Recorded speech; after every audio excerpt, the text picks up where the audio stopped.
Aku tidak pernah mengenal kamu, enyahlah daripada kamu sekalian pembuat kejahatan. Saudara, saya telusuri kata berterus terang di sini dalam teks aslinya dipakai dari kata homologesu yang memiliki pengertian mendeklarasikan atau mendeklir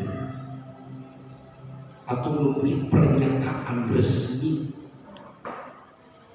declare, dan mengakui atau confess, berbicara apa adanya atau berterus terang atau say plainly. Nah, banyak hal ini saudara yang saya juga selama ini belum saya pahami betul. Merasa sebagai orang yang dekat dengan Tuhan atau orang khususnya dan lain sebagainya oleh karena prestasi pelayanan ini.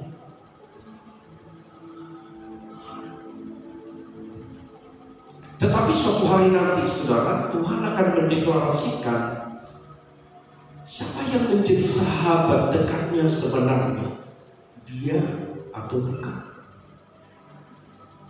Hal ini harus menjadi perhatian kita dengan serius.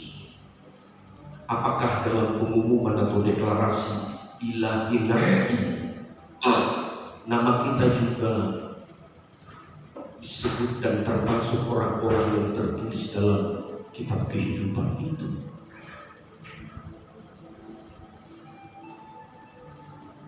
Nah, bisakah kita mengintip isi buku kehidupan Tuhan itu? Menurut pendapat saya dan juga yang saya pahami, tentu bisa saudara, dengan cara berusaha untuk mengerti kehendak Tuhan dan melakukan kehendak Tuhan itu dengan benar.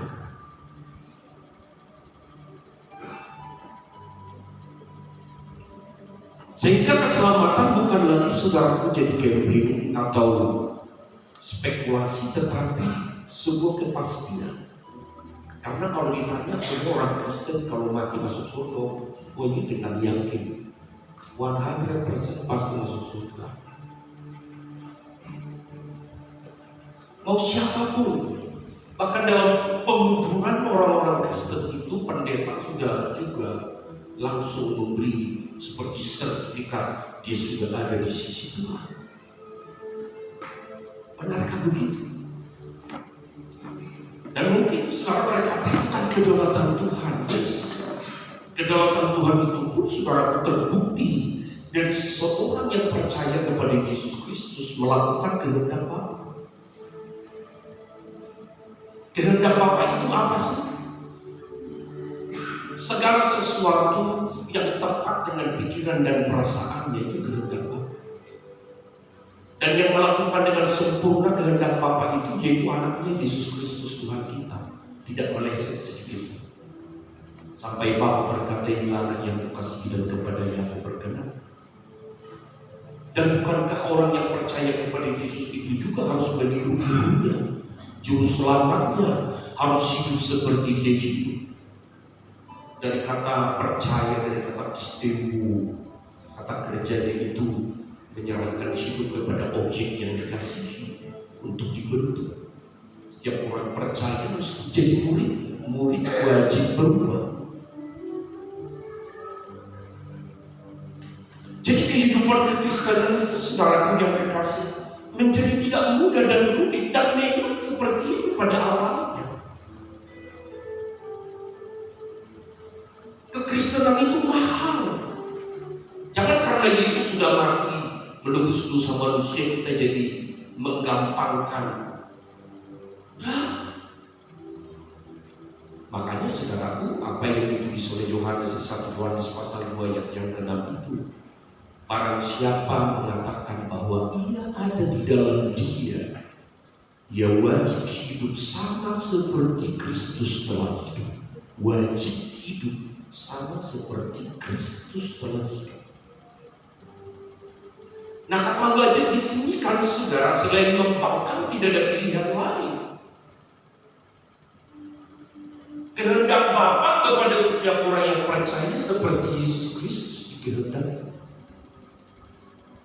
Sampai pengakuan itu berkata, ini anak yang kukasihi, kepadanya aku berkenan. Dan ini yang mesti kita pahami. Sejak gereja mula-mula menerima Injil atau percaya kepada Yesus, bukannya seperti kehidupan kekristenan hari ini jomplang sekali, saudara. Dan orang yang percaya kepada Yesus itu pasti berubah watak, berubah karakter. Makanya saudaraku, kenapa sampai Tuhan Yesus berkata bukan setiap orang yang berseru kepada Tuhan akan masuk ke dalam kerajaan surga? Bukankah itu sesungguhnya sesuatu hal anugerah dan karunia yang Tuhan berikan?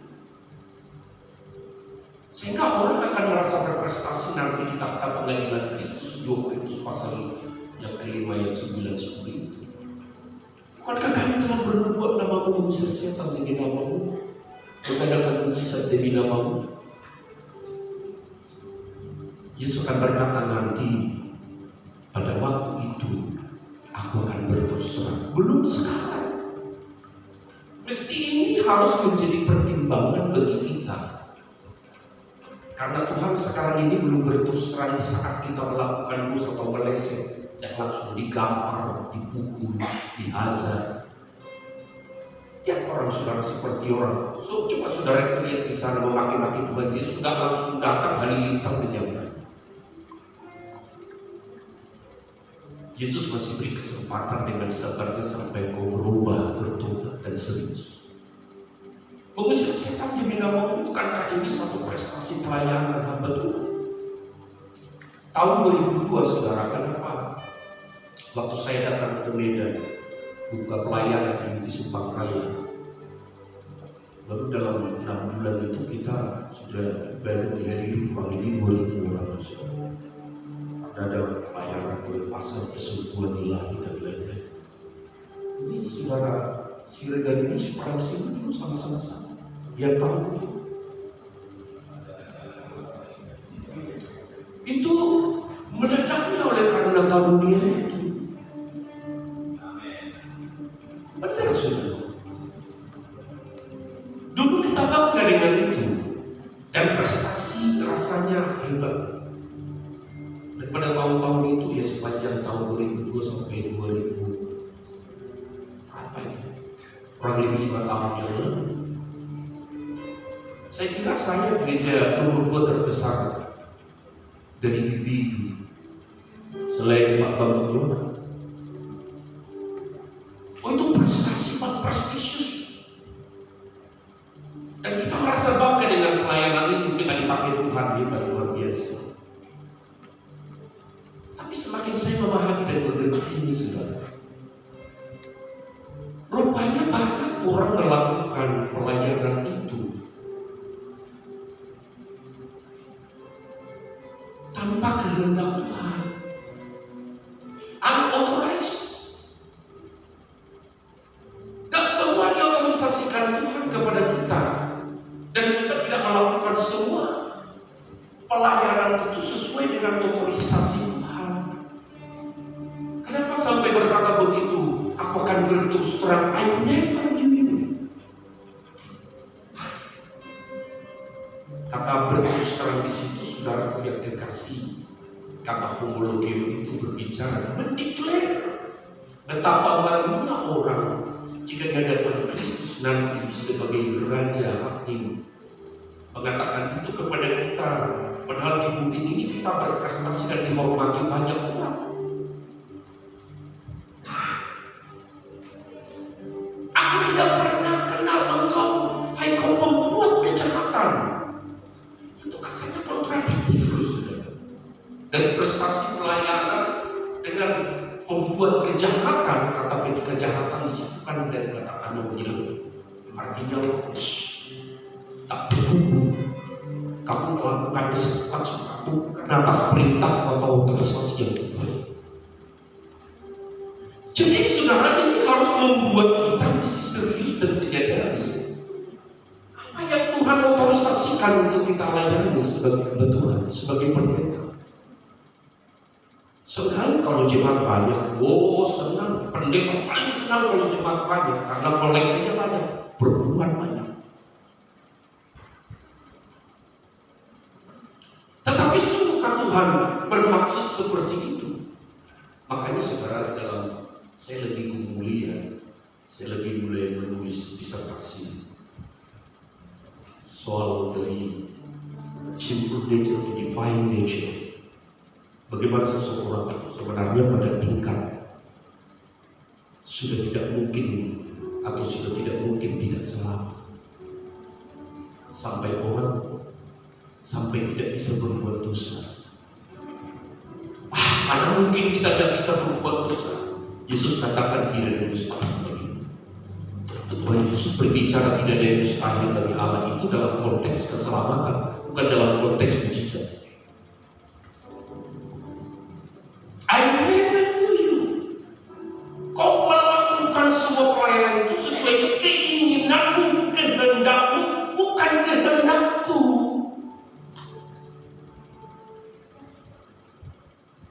Nah, kita sebagai hamba-hamba Tuhan dan juga pelayan di sini, benar-benar kita sungguh menggumuli pelayanan kita itu sesuai kehendak Tuhan atau kehendak dan selera kita.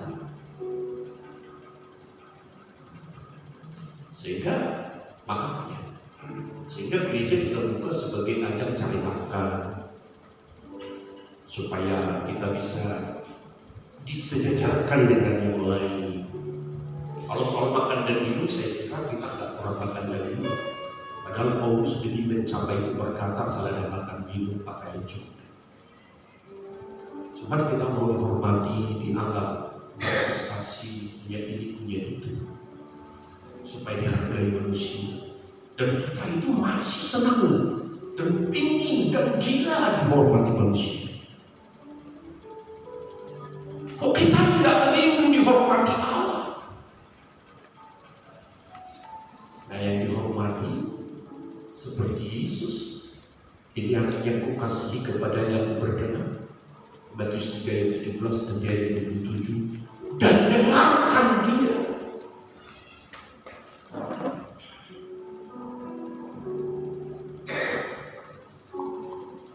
Coba perhatikan ya saudara. Kita tidak perlu berdebat lah. Kita selamat oleh anugerah Tuhan yang benar. Setuju. Tapi orang yang selamat itu harus berubah. Itu pasti terlihat dari perubahan perilaku sampai apa yang dikatakan Paulus sekiranya sama dengan Kristus di Filipi 2 ayat yang kelima. Tentu dalam konteks itu, saudaraku, itu menjadi konteks bagaimana mengerjakan keselamatan dengan takut dan gentar supaya bisa sekiranya seperasaan dengan Kristus. Ya, ayat 12 itu. Jadi ini yang saya gumuli juga saya perhatikan, wah selama ini saya ini meleset. Dulu saya paling bersemangat buka sana buka sini sampai ke Blumis. Dulu saya punya jalan sampai 15 di Medan ini aja beberapa banyak sampai di Yaksa. Bikin KKR besar-besar, terus dia Natal pasti diberdiri. Waktu itu tidak nambah. Undangan artis dulu ada Batak Permasmuran 21 artis Batak datang. Waktu itu kita senang ketemu dengan pejabat-pejabat, anggota-anggota dewan yang terhormat dan lain sebagainya. Hanya sebatas itu. Sampai suatu saat Tuhan berkata, bukan begitu caranya melayani aku justru. Jadi kita perlu mencari bocoran apakah nama kita itu ada di sana, tetapi tentu dengan berusaha berjuang melakukan kehendak Bapa. Dan kita tahu bahwa nama kita itu tertulis di sana. Dan bagaimana mengerjakan keselamatan? Jangan sebenarnya Paulus berkata di Kolose 3 ayat 5 sampai yang ke-6 itu, matikan dalam dirimu segala sesuatu yang duniawi. Di Galatia pasal yang ke-5 19 sampai 21, semua bentuk-bentuk percabulan, penyembahan berhala dan lain, kukuhkan orang-orang yang masih melakukan itu seperti yang dahulu melakukan, tidak akan masuk dalam kerajaan surga. Jelas. Nah, bagaimana kita sesungguhnya nih? Saya pernah ngomong begini. Kenapa ya orang begitu sibuk dan mati-matian mempersiapkan masa depan di bumi ini?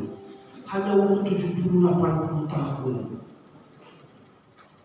Kenapa untuk kekekalannya orang tidak mempersiapkan mati-matian melebihi daripada umur 70-80 tahun?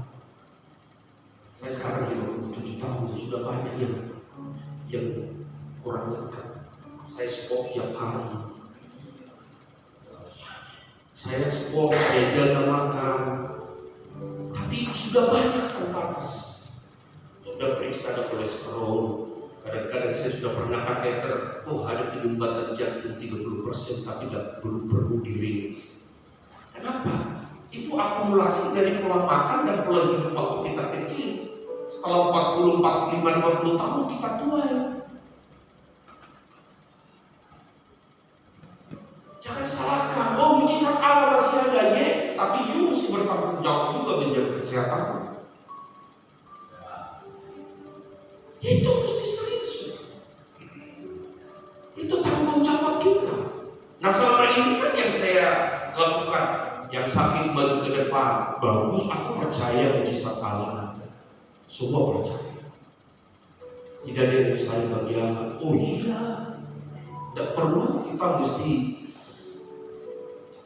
nggak perlu membantah. Tidak ada yang mustahil. Ya benar. Tetapi dalam hal itu pun Tuhan mau supaya kita juga menjaga. Harus. Jadi dengan keadaan yang seperti itu, saudara, kita perlu memaksa diri kita ini sesungguhnya. Yang dalam bahasa Yesus, barang siapa mau jadi muridku, ia harus menyerahkan diri, memikul salibnya, dan meninggalkan segala sesuatu dan mengikut aku. Mengikut Yesus artinya meneladani hidupnya. Kita sulit, memang sulit. Menjadi orang yang terpilih itu sulit. Yang terpanggil menjadi orang yang terpilih, kompetitif. Dan bisa asal, kita sudah terpanggil, langsung terpilih, wajib aja. Jadi saudaraku, di sini, dalam hal ini kita tidak perlu memaksa Tuhan untuk berterus terang apakah Dia mengenal kita. Aku tidak pernah mengenal kamu, hai kau membuat kejahatan. Dari kata mengenal di sini dari kata ginosko, to know by experiencing, atau aku tidak menikmati hidupmu. Coba saudara perhatikan ya. Saya juga orangnya juga dulu temperamen, gampang tersinggung. Kenapa? Sombong. Karena merasa bisa, merasa dipakai Tuhan. Tapi sekarang saya menyadari apa sih yang aku cari.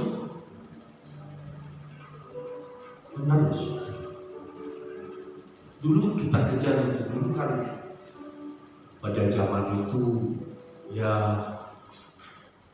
kita benar kita baca semua dari church planting apa segala macam, terus masuk ke kemudian sampai Petrus, bagaimana seorang hamba Tuhan bisa diberkati berlimpah-limpah punya ini dan itu segala macam.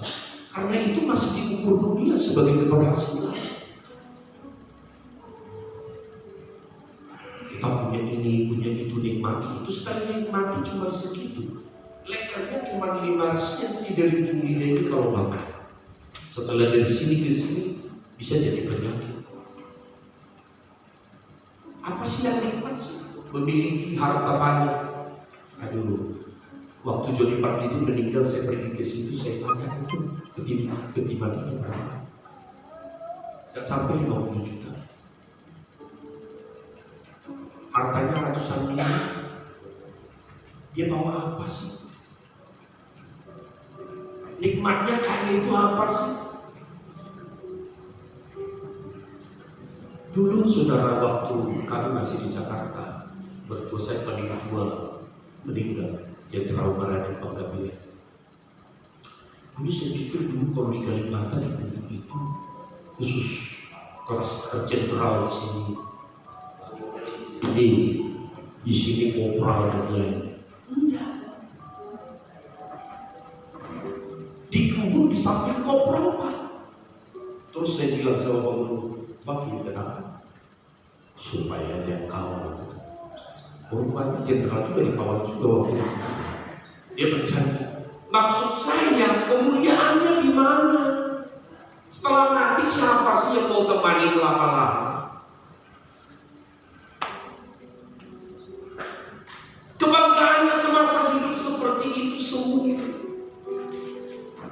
Saya memang menyadari juga orang yang belum pernah mengecap seperti itu ingin ada rasa penasaran. Yang belum punya rumah ingin punya rumah, yang belum punya kendaraan ingin, yang sudah punya kereta rasanya lebih enak punya mobil.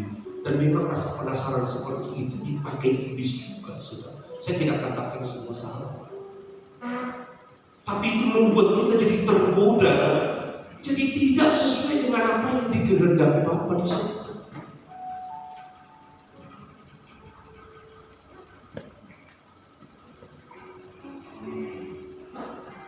Jadi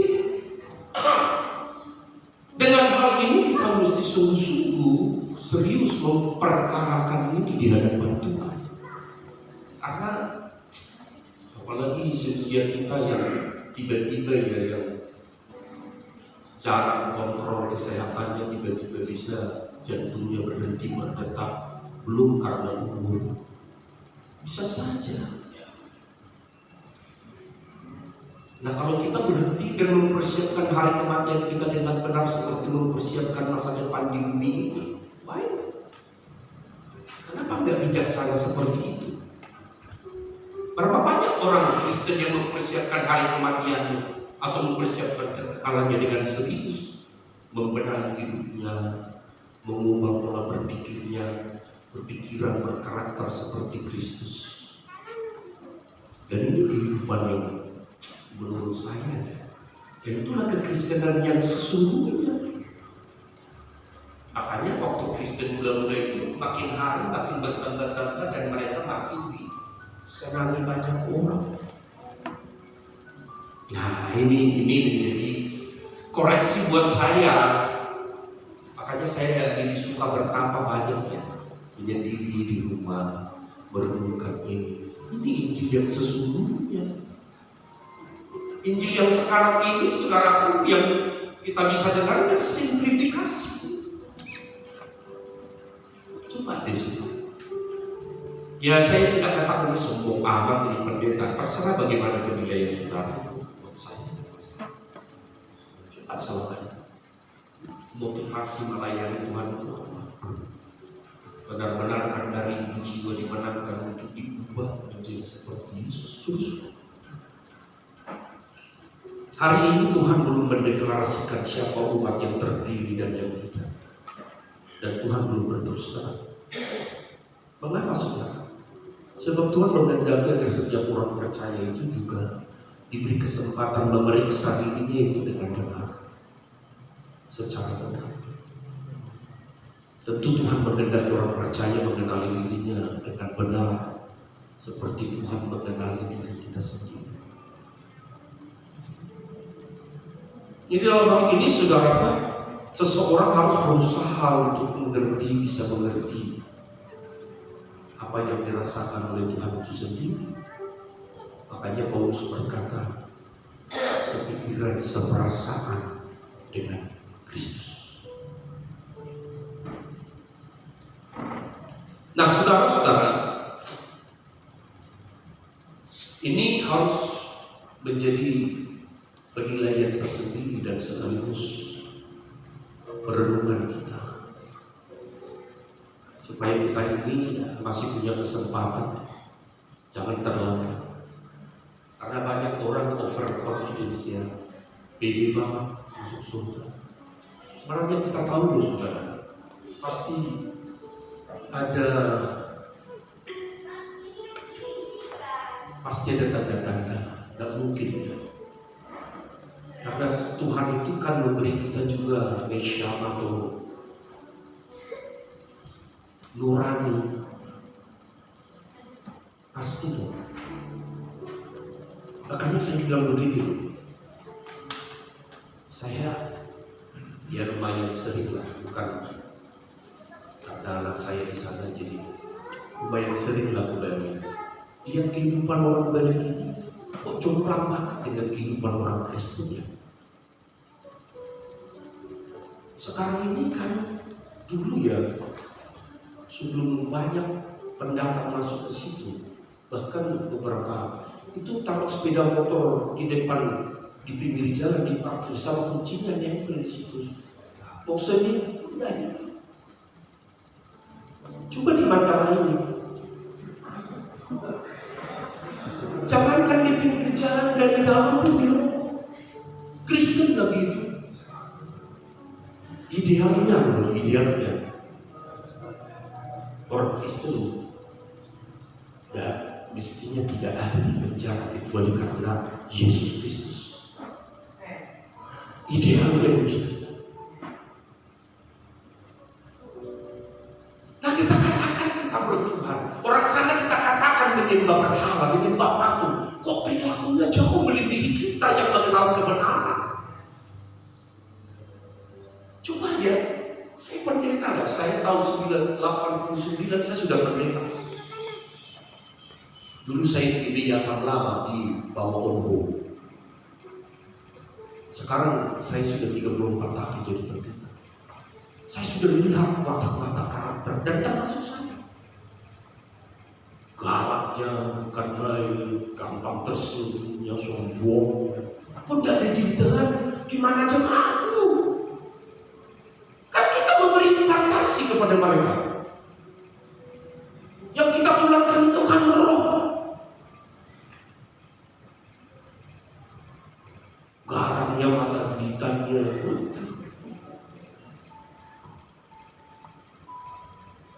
Saya lihat itu ya, kebetulan pendeta Hindu di situ anak saya kos. Saya tanya, kenapa ya? Tadinya saya ingin menyelidiki itu sudah. Jadi dulu sempat saya bikin membingkai kekristenan. Membingkai ulang kekristenan. Hampir itu bikin judul disertasinya. Dan saya mau kompar dan saya bedakan itu. Dan saya mungkin ada penelitian cuma terlalu luas ditambah beli saya mau teliti begitu, tentu biaya dan banyak hal. Dan saya sudah bicara sama mampu itu, boleh tidak saya nanti wawancara dan saya belajar? Oh silakan, dengan senang hati. Coba tingkat kejahatan di sana saudaraku minim. Kalau pun ada kejahatan di situ, karena pendatang. Yang kedua, taat mereka kepada dewa mereka itu, mau hujan-hujan itu tetap bikin sesajen 3 kali sehari kasih sesajen. Mau miskin, mau kaya sama. Mau doa dipuri sampai tengah malam. Saya bilang gitu. Tapi kok kami ini pede banget masuk surga ya? Oh itu kan bukan karena perbuatan Pak. Yes. Bukan karena perbuatan, tapi orang yang masuk surga dan selamat pasti baik dan pasti berbuat baik. Dan mungkin tidak.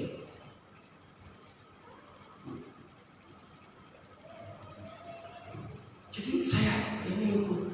Dan ini tangisan saya. Dan memang tidak banyak yang mau ikut karena sudah merasa nyaman dengan kehidupan Kristen selama ini. Karena dia pikir, karena sudah terdoktrin sejak dari no mention pada tahun 1863 datang ke Tanah Batak sampai sekarang sudah. Dan Kristen itu masih seperti itu. Mestinya no mention belum selesai. Mestinya perubahannya. Makanya saudara, dalam disertasi doktoral dan Bandung sebenarnya baptisan yang dilakukan no mention itu hanya diperciki anak-anak itu sebagai tanda bahwa ini orang Kristen karena ada ekspansi Islam dari Sumatera Barat. Menandakan ini jangan Islamkan lagi, ini sudah dibaptis. Karena orang Batak yang sepele bego yang bertobat itu dikumpulkan di Huta Dame, di situ dikatekisasi tentang Yesus, setelah itu dibaptis. Bacalah disertasi doktorat dan mentor berdiri di KBI. Itu perubahan apa? Perubahan mindset, karakter, perilaku.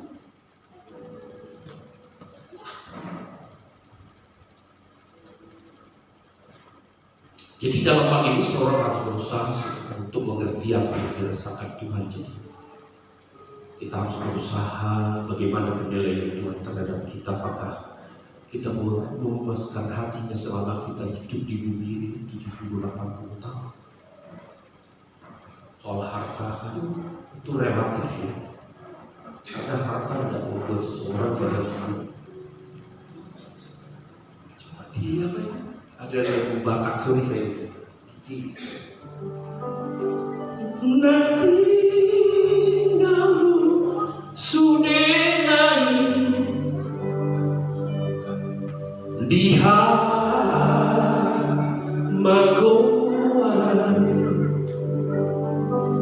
nangata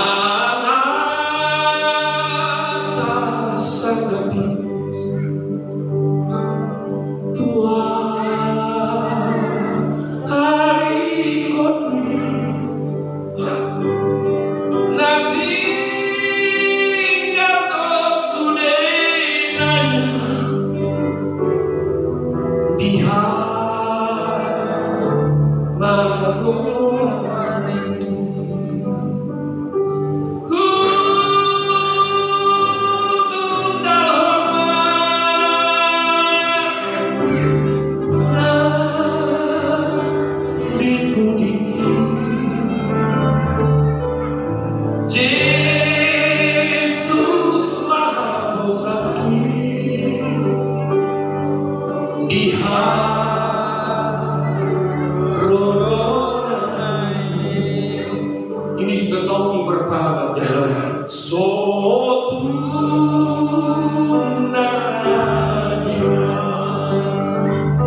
di ayat 23 tadi, aku tidak mengenal kamu.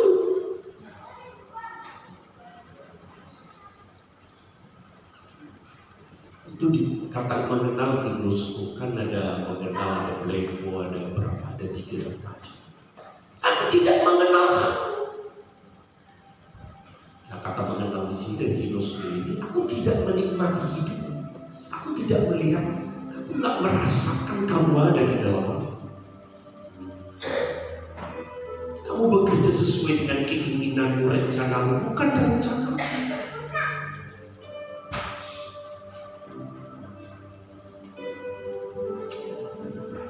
Knowing by experience. Nah, kata ini sejajar dengan dalam bahasa Ibrani dipakai kata yada. Aku nggak pernah intim dengan. Oh, tapi bisa bernubuat loh. Bisa mengusir setan loh. Nah, setan juga bisa mengusir setan. Dari hierarki dan jabatan yang paling tinggi kan ada 4 lapis itu struktur. Di Efesus pasal yang ke-6 ayat 12 itu pemerintah, penguasa, penghulu dan juga roh-roh jahat. Ya kalau penghulu mengusir roh-roh jahat atau daimonian, apa susahnya? Orang bawahan apa? Menyembuhkan penyakit. Banyak orang kedukun sembuh. pergi orang ke dukun untuk minta keturunan. Oh, tahun depan kamu bisa punya keturunan. Ini udah itu benar. Benar. Tahun depannya dia berketurunan. Apa sulitnya karunia? Nah, kita tidak boleh saudaraku tinggal di area itu, karena karunia itu akan dibuat. Buahnya itu yang tetap kasih, karakter, dan itu mesti serius kita perkarakan hal ini. Nah, sebenarnya ada kata lain yang bisa berarti mengenal atau mengetahui yang saya katakan tadi, ada oida. Nah, kata ini berarti juga mengetahui lengkap, sempurna, atau fullness of knowledge. Dan kata oida yang dipakai oleh Tuhan Yesus ini bukan dipakai Tuhan Yesus. Maksud saya kata oida ini yang tidak dipakai Tuhan Yesus di kata ini, tapi di Muslim. Kata mengenal di situ tidak ada. Tapi aku tidak menikmatimu, aku tidak bisa intim denganmu.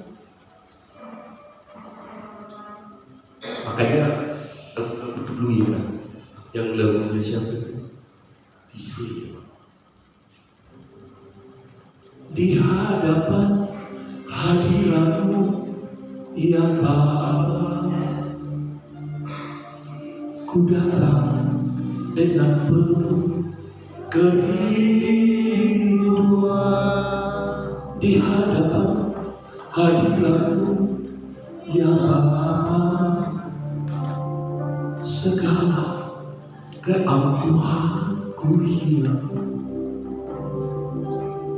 Kenapa orang aku tak pernah di hadapan hadirat Tuhan?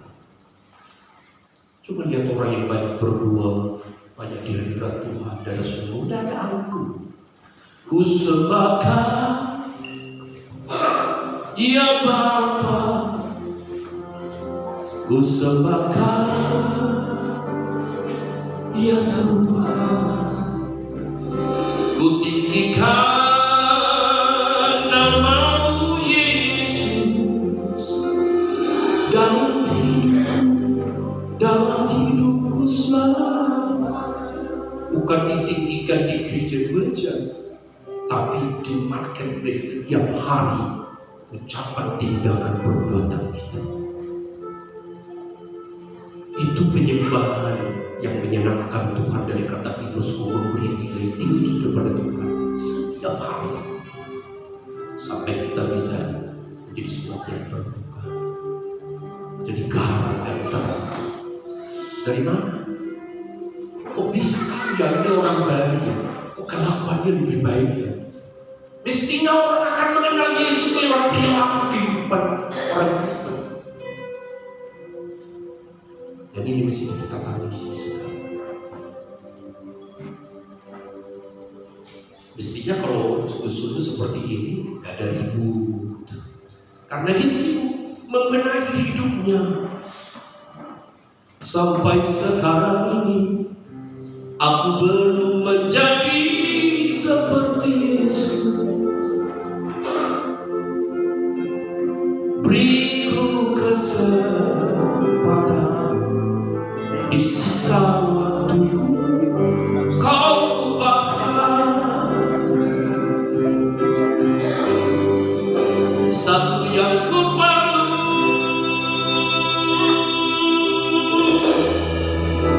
Ku mohon padamu, sempurna seperti Bapa, serupa dengan Yesus teladanku.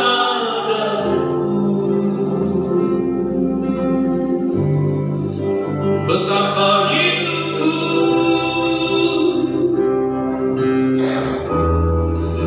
berkenan padamu,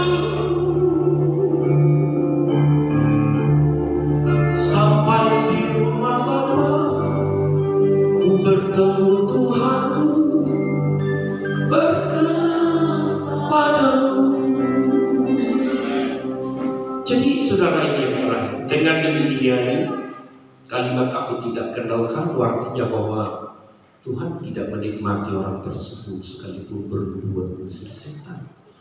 Dan orang tersebut pasti tidak menyukakan hati Tuhan. Dan untuk itu saat kita hari ini adalah mencari kehendak Tuhan dan melakukannya dengan benar. Hanya Yesus yang melakukan dengan tepat. Makanya saya pernah ngomong, kita tidak bisa berhenti di Yohanes 3 ayat 16. Baca dong sampai ayat 30. Karena kita ulang di ayat itu. Barang siapa yang percaya tidak binasa, barang siapa yang tidak taat tidak beroleh hidup. Percaya dan taat itu sejalan.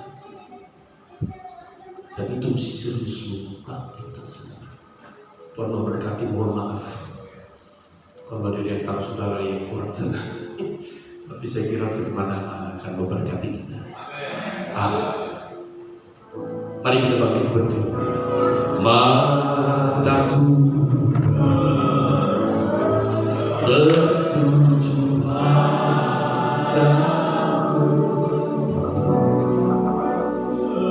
segenap hidupku ku serahkan padamu. Bimbing aku masuk ke jalan-Mu,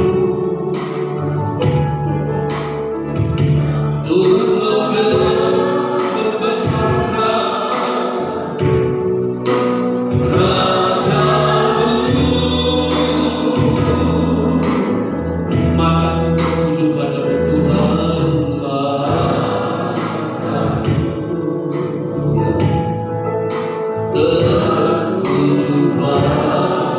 padamu, segenap hidupku ku serahkan padamu.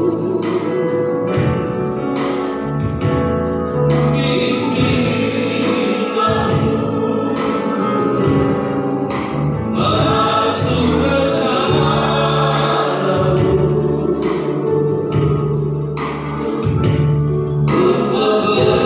membesarkan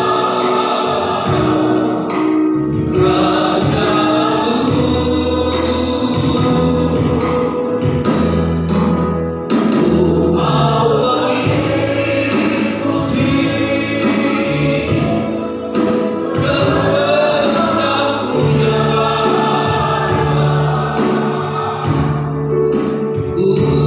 ku mau selalu menyenangkan hati. Ku mau mengikuti, ku mau mengikuti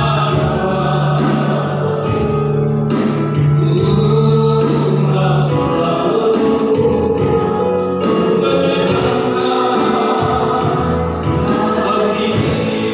Ku mau selalu Bapak Ibu Saudara, kalau sudah sampai di tahap pengadilan Kristus berkata aku tidak mengenal engkau, kita hanya menyesal selama-lamanya dan tidak punya kesempatan lagi untuk memperbaiki.